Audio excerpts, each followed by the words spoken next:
যারা daily blog করেন তাদের আমার মতোই মনে হয় হ্যাপা পোহাতে হয়। আসসালামু আলাইকুম, আমার রান্নাঘরে আপনাদের স্বাগত জানাই। আসলে এই কথাটা কেন বললাম সেইটা বলছি, কারণ প্রত্যেকটা দিন এই টুকিটাকি রান্নাবান্না, সাধারণ কিছু খাবার দাবার এইগুলো দিয়ে ব্লগ বানালে একঘেয়েমি হয়ে যায়। তো আজকে ভাবলাম আপনাদের সাথে আমার কিছু দুর্বলতার কথা শেয়ার করি। সে দুর্বলতাগুলো হচ্ছে গাছপালা। আমি গাছপালা ভীষণ ভালোবাসি। মানুষ আর্টিফিশিয়াল ফুল দিয়ে নিজের ঘরবাড়ি সাজায়, আর আমি এই জীবন্ত গাছপালাটাকে নিজের আশেপাশে রাখার চেষ্টা করি। এই গাছপালাগুলোকে কিভাবে আমি যত্ন করি সেগুলাই আপনাদের সাথে একটু শেয়ার করছি। এই গাছপালাকে যত্ন করার জন্য বেশি কিছুর প্রয়োজন হয় না, জানেন।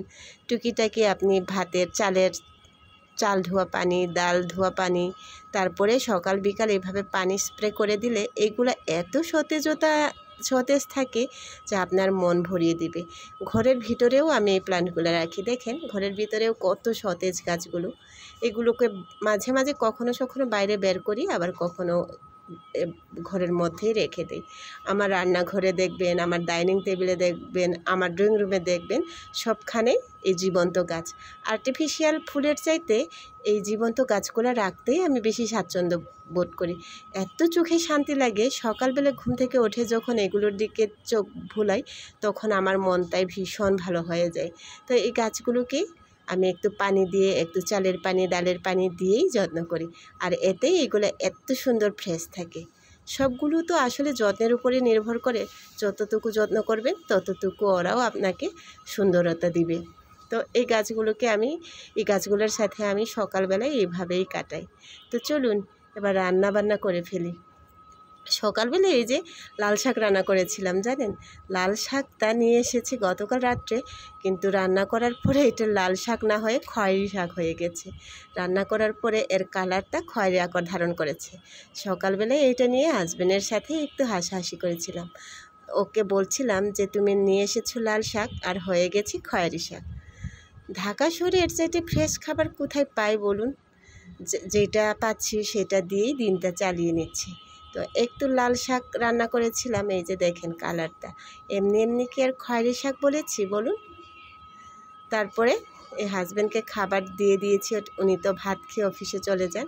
আর আমাদের জন্য বানাচ্ছিলাম রুটি। এই কাই করা রুটি বানাচ্ছি আজকেও, কারণ হচ্ছে ওরা ভাত বা খিচুড়ি কোনো টাইপ খাইতে চাচ্ছিল না, এই কারণে রুটি বানাচ্ছিলাম। গতকাল অবশ্য খিচুড়ি খেয়েছিলাম, তো আজকে ভাবলাম আজকে রুটিটা বানাই। তো এই রুটিটা আমরা 3 জনের জন্য 6 পিস রুটি বানিয়েছিলাম। বাচ্চারা এমন ফাঁকিবাজ, একজন 2টা খেয়ে গেছে, আর একজন এতটুকু না খেয়ে, আমি একটু বাথরুমে ছিলাম, না খেয়ে সে দৌড় দিয়ে চলে গেছে। যাই হোক, একটা ডিম, সাথে হলো 2টো রুটি, আর গতকালের বাসি তরকারি এটা ছিল মিষ্টি কুমড়া দিয়ে। আর এই যে ডিম রান্না করেছিলাম দুপুরবেলায়। আমার বাসায় বলতে পারেন ডিমের কারখানা। সকালে সিদ্ধ ডিম খাচ্ছি একটা করে, আবার দুপুরেও কোনো তরকারি না পেলে ডিমটাই রান্না করছি। তো এই ডিমটা আজকে একটু অন্যভাবে রান্না করার চেষ্টা করছি। ডিমটাকে সাধারণত আস্তা করেই রান্না করা হয়, মানে গোটা ডিম। কিন্তু আজকে ভাবলাম একটু কেটে কুটে একটু সিস্টেম করে রান্না করি, স্বাদের বদলও হবে, আবার হচ্ছে দেখতেও একটু সুন্দর লাগবে। একটু গোলমরিচের গুঁড়া, একটু হলুদ আর লবণ মিক্স করে তারপরে ডিমগুলোকে ভেজে নেব। ডিমের তরকারিটা যেভাবে রান্না করি না কেন সেভাবেই ভালো লাগে। সেদ্ধ ডিম খেতেও ভালো লাগে, তরকারির ডিম খেতেও ভালো লাগে। আসলে ডিমের কোনো অরুচি হয় না কেন জানেন। আপনাদের কারো কারো হয় কিনা জানাবেন তো। আমার কিন্তু ডিমের প্রতি কোনো অরুচি নেই। ডিম ভাজা গন্ধটা যদি আমি পাই তাহলে আমার মনটা ভীষণ উতলা হয়ে যায়, মন চাই এক্ষুনি যায় খেয়ে আসি। ডিম ভাজার গন্ধটা এতটাই পছন্দনীয়। তো ডিমগুলো একটু ভেজে নিলাম, আর সাথে সাথে আমার কিছু দুর্বলতাও আপনাদের সাথে শেয়ার করলাম। আমার বাসায় না এই যে লাইনের যে গ্যাস, সেই গ্যাসটা কন্টিনিউ থাকে না, তাই সিলিন্ডারের গ্যাস দিয়ে বেশিরভাগ সময় রান্না করতে হয়। কারণ হচ্ছে লাইনের গ্যাসটা আপনি শুক্রবারে হয়তো বা পাইতেও পারেন, নাও পাইতে পারেন। যদি সরকারি কোনো ছুটি ছাটা থাকে তাহলে লাইনের গ্যাসটা পাওয়া যায়, আর যদি ছুটি না থাকে তাহলে সিলিন্ডার গ্যাসই ভরসা।